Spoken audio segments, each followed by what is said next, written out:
Pagdating naman sa kabuhayan ito'y, nagbubukas lalo yung mga pintuan ng blessing sa inyo guys 'no. Unstoppable, unstoppable ito mga kapiksi, walang makakapigil sa, pag-unlad. May chance na umunlad, umangat, umasenso.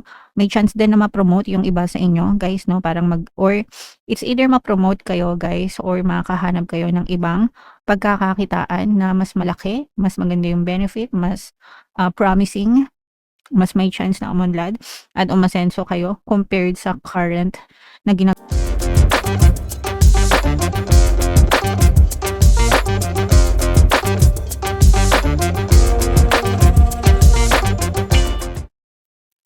Hello guys, hello Scorpio, welcome back to Pinay Pixie Tarot.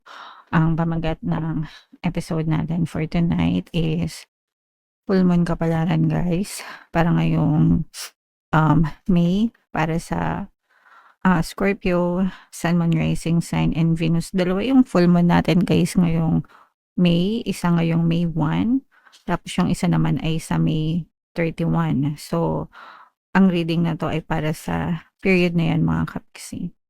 And ang pamagat ng ating full moon ngayong May 1 ay flower moon. So, anahan natin tong deck na to guys. Ito yung moon message para sa inyo. Nothing will come of this situation. Ibig sabihin nito guys, no, parang dead end. Mga kapiksi, walang mangyayari dito sa sitwasyon na to or sa pinagdadaanan nyo. Kung paulit-ulit lang din. Yung kung kumbaga parang kung wala kayong binabago. Kung wala kayong binabago sa system nyo, wala ding magbabago sa resulta nyo mga kapiksi. So, kung gusto nyong magbago yung sitwasyon nyo, kailangan may baguhin kayo sa sistema nyo. Kailangan may baguhin kayo sa routine nyo, sa habits nyo, sa patterns nyo. Guys, 'di ba sabi ko nga, 1 plus 1 palaging 2. So, kung gusto mo maging 3, maging 4 yung sagot, kailangan baguhin mo yung formula. Ganyan, okay? Alright.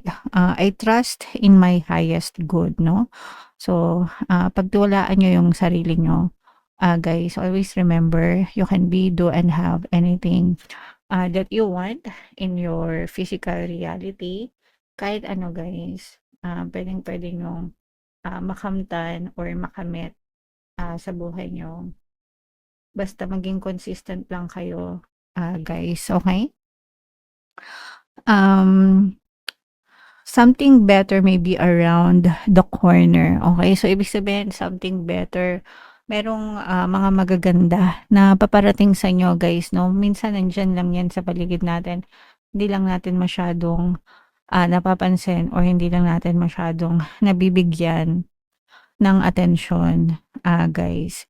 Believe that you will get what you need.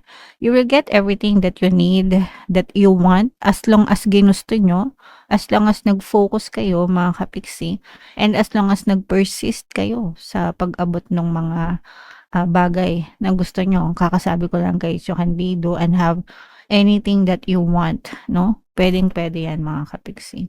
Surrender to the divine, guys. Surrender to the universe. Very important yan na kailangan may tiwala tayo. And take time out to meditate and contemplate. So, bigyan nyo yung sarili nyo ng chance na magpahinga, mag-meditate, mag-isip-isip kung ano yung gusto nyo talagang mangyari or ma-achieve sa buhay nyo, Scorpio. Alright, so yeah, comment down below, Scorpio, if naka-resonate kayo dyan. So, ito yung deck na gagamitin natin mga kapiksi. Hanapin natin yung energy ng Scorpio at saka yung energy ng Moon. Habang sinashuffle ko to guys, panoorin nyo muna yung video natin regarding sa ating paano mag-manifest ng abundance video course. Kapiksi, sawa ka na ba sa mga struggles at hirap sa buhay mo? Masipag ka ba at masikap sa buhay ngunit hindi ka pa rin umaasenso? Ilang beses ka na bang nag-attempt magnegosyo at mag-invest pero palagi ka pa rin nalulugi? Sa pagkakataon na ito ay maaaring may subconscious beliefs ka na nagiging balakid sa iyong pag-unlad at pagyaman. Introducing, paano mag-manifest ng abundance video course. Dito ay matututunan mong ma-overcome ang mga balakid mo para tuluyan ka ng umunlad, umasenso, sumagana, maging matagumpay, successful at maswerte sa iyong kabuhayan, pera, trabaho, negosyo sa lapi at kaperahan ng bonggang-bongga. Dali, mag-send na ng email sa pinoypixie@gmail.com at simulan na ang iyong pagyaman ngayon. Alright, so sa lahat ng gusto mag-avail ng course guys, meron tayong paano mag-manifest ng abundance video course, paano mawala ang third party at magkaroon ng harmonious na relationship, paano pabalikin si ex or vice breakup. Sa mga interesado guys, mag-send lang kayo ng email sa pinoypixie@gmail.com. And sa mga naghahanap ng pampaswerte guys, meron tayong money shaker jar. Ito yun guys, super effective na pampaswerte na to. At saka ito, so ito yung WhatsApp number ko, i-chat nyo lang ako dyan mga kapixie. Yung pampaswerte na yan guys, pwede yan sa pera, sa kabuhayan, trabaho, negosyo, salapi, general guys. Super effective, ang dami ng success stories, huwag na kayo magpahuli. Okay, so ito guys, kayo ay represent ng Queen of Swords at yung ating moon energy mga kapixie. This is both positive and negative. Ang nakikita natin sa negative guys no is may mga balakid sa relationship ito guys no. There's a lot of stress yung sa negative ito guys. There's a lot of stress pagdating sa relationship mga kapixie, and may mga balakid no. Sabi ko nga may mga balakid sa relasyon nyo. For some of you guys, parang medyo toxic din yung partner nyo, toxic yung situation nyo, kaya nai-stress kayo guys no. Pero yung iba parang wala kayong choice. Especially kung may mga anak kayo, yung iba parang gusto nang makipaghiwalay pero hindi magawa kasi nga iniisip nyo yung mga anak, yung mga bata, ganyan. Pero nararamdaman din natin dito na parang wala ng pagmamahal or wala na kayong affection dun sa person nyo mga kapixie. And yung iba, maaaring may mga bisyo din itong person nyo. So maaaring yun yung mga balakid sa relationship nyo. So kung ano mang bisyo yan, iba-ibang klase ng bisyo mga kapixie. So medyo negative kayo pagdating sa relationship guys. Pagdating naman sa kabuhayan, ito'y nagbubukas lalo yung mga pintuan ng blessing sa inyo guys no. Unstoppable ito mga kapixie, walang makakapigil sa pag-unlad. May chance na umunlad, umangat, umasenso. May chance din na ma-promote yung iba sa inyo guys no, parang or it's either ma-promote kayo guys or makahanap kayo ng ibang pagkakakitaan na mas malaki, mas maganda yung benefit, mas promising, mas may chance na umunlad at umasenso kayo compared sa current na ginagawa nyo, sa current na trabaho nyo or sa current na kliyente. Pero may bagong dadating sa inyo. Yung bago na yun, mas blessed kayo doon mga kapixie, mas pagpapalain kayo, mas magiging maalwan, tsaka magaan siya na gawin guys no. Kumbaga hindi siya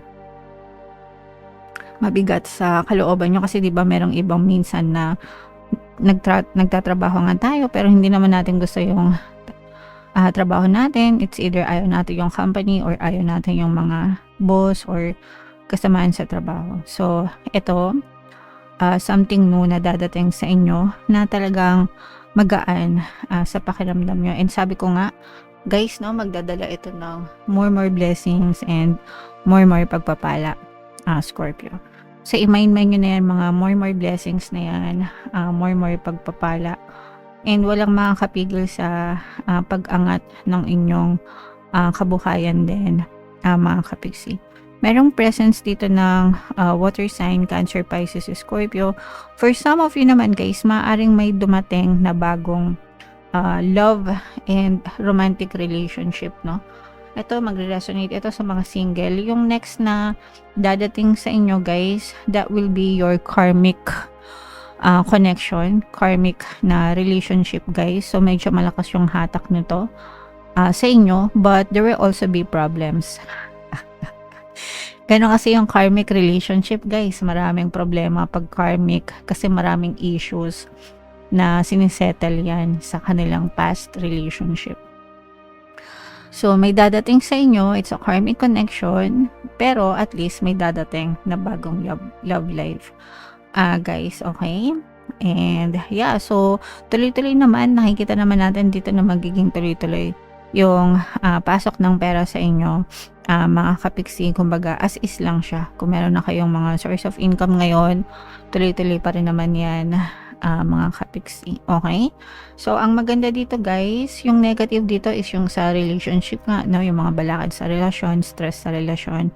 Pero yung maganda naman is yung sa kabuhayan nyo guys, yung sinasabi ko na may chance na umangat, yung kabuhayan nyo dahil dito sa mga blessings na to. Guys, okay? So, yun, i-mind nyo na yan sa comment section. And comment down below, guys, if naka-resonate kayo dun. So, shuffle natin to guys. Bunod tayo ng isa pang card para sa inyong additional na message or sa love message pala ito, guys. So, ito yung nakuha nating message for you. Ito yung image ng card. Basahin natin. Ibig sabihin nito, reflection. Give each other some space at the moment. Trust and have faith that all will work out for the best. Especially sa inyo guys, no? Kasi yung iba, masyado na kayo maraming away, marami ng gulo, marami ng stress sa relasyon. So, baka kailangan nyo talaga ng space sa isa't isa para tingnan, no? Kung para talaga kayo sa isa't isa, kung mahal nyo talaga yung isa't isa, mga kapiksi. Kasi kung mahal nyo, kapag ka naghiwalay kayo, may chance na magkabalikan pa rin kayo. Pero kung hindi na talaga, pag naghiwalay kayo, for good na yon, mga kapiksi. Okay? Okay lang yon, at least nalaman nyo, diba? Kasi naman sa magsayang kayo ng oras, sa maling relasyon, sa maling tao, minsan nagkakasakitan na, guys. Okay? Alright. So, comment down below, Scorpio, if feeling nyo naka-resonate kayo dyan. Main nyo na yung mga magaganda dito, guys, especially yung mga blessings, and comment down below if naka-resonate kayo. For more tarot readings, ito yung playlist nyo. Ito naman yung ating success stories ng paano mag-manifest ng abundance with your course. Panoorin nyo itong video natin, guys, about money shaker jars.